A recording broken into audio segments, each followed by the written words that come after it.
નમસ્કાર, આપ જોઈ રહ્યા છો TV9 સમાચાર। આપની સાથે હું છું ઝરણા સોની। સમાચારની શરૂઆત કરીએ ગુજરાતની રાજનીતિને લઈને સૌથી મોટા સમાચારથી। ગુજરાત ભાજપમાં નવા જૂની થવાના એંધાણ છે। ભાજપ પ્રદેશ પ્રમુખ CR પાટીલે આપ્યો છે સૌથી મોટો સંકેત। જ્યાં સંગઠનની સાથે સરકારમાં વિસ્તરણના પાટીલે સંકેત આપ્યા છે। કમલમ ખાતે બેઠકમાં સંબોધન દરમિયાન સંકેત આપવામાં આવ્યા છે। તેઓએ કહ્યું છે કે હજુ આપણે જલ્દી 2 વખત મળીશું તેવી ટકોર કરી છે। નજીકના સમયમાં પ્રદેશ અધ્યક્ષ આવશે તેવો ઇશારો તેઓએ કર્યો છે। મંત્રીમંડળના ફેરફાર અંગેના પણ સંકેતો આપ્યાની જાણકારી સામે આવી છે।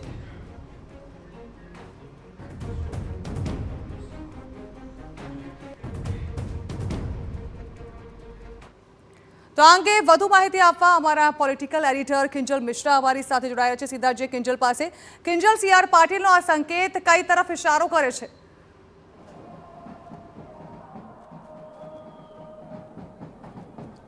જણા દેખો, ગુજરાતની વાત કરવામાં આવે તો છેલ્લા સપ્તાહથી જે કહી શકાય કે બેઠકોનો જે ખાનગી બેઠકોનો દોર છે ચાલી રહ્યો છે। વાત આપણે ભૂપેન્દ્ર યાદવના ગુજરાત મુલાકાતથી કરીએ તો મોડી રાત્રે ગત સપ્તાહે તે ગુજરાતની મુલાકાત લીધી હતી। મુખ્યપ્રધાન સાથે તેમણે બેઠક કરી હતી। ત્યાં માનવામાં એવું આવી રહ્યું છે કે મંત્રીમંડળના વિસ્તરણને લઈ અને આ બેઠક થઈ છે। જે સમયે ભૂપેન્દ્ર યાદવ આવ્યા હતા ત્યારે સંગઠનના પદાધિકારીઓ પણ હાજર હોવાની વાત છે તે આવી રહી છે। ત્યારબાદની જો વાત કરવામાં આવે તો રવિવારે એક બેઠક દિલ્હી ખાતે પણ યોજાઈ છે કે જેની અંદર પણ ભૂપેન્દ્ર યાદવ, ભાજપ પ્રદેશ પ્રમુખ CR પાટીલ સહિતના હોદ્દેદારો હતા એ ઉપસ્થિત રહ્યા હતા।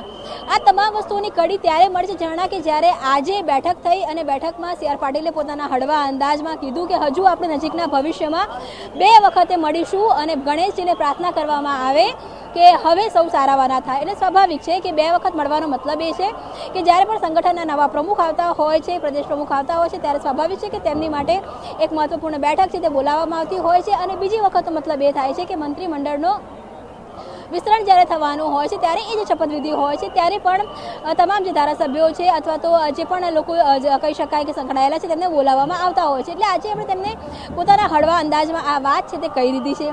આ વાત ત્યારે જાણા કહેવામાં આવી છે કે જ્યારે વડાપ્રધાન ગુજરાતની મુલાકાતે છે। થોડા સમયમાં તે નિકોલ આવવાના છે, તેમની રોડ શો છે, સભા છે અને મોડી રાત્રે વડાપ્રધાન પાસે સમય છે ગુજરાતને લઈને। જનરલી ત્યારે ગુજરાત આવતા હોય છે ત્યારે વિવિધ પ્રોજેક્ટોને લઈને પણ બેઠક કરતા હોય છે।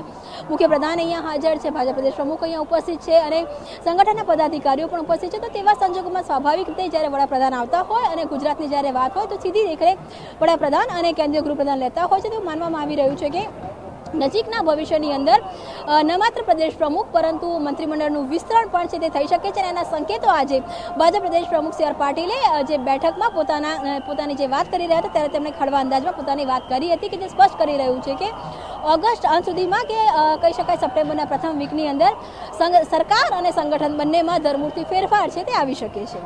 જી બિલકુલ, આભાર કિંજલ। તો હવે ધરમૂળથી ફેરફાર થવાના પૂરેપૂરા એંધાણ અને અંગેના સંકેત CR પાટીલે આજે બેઠકમાં આપ્યા।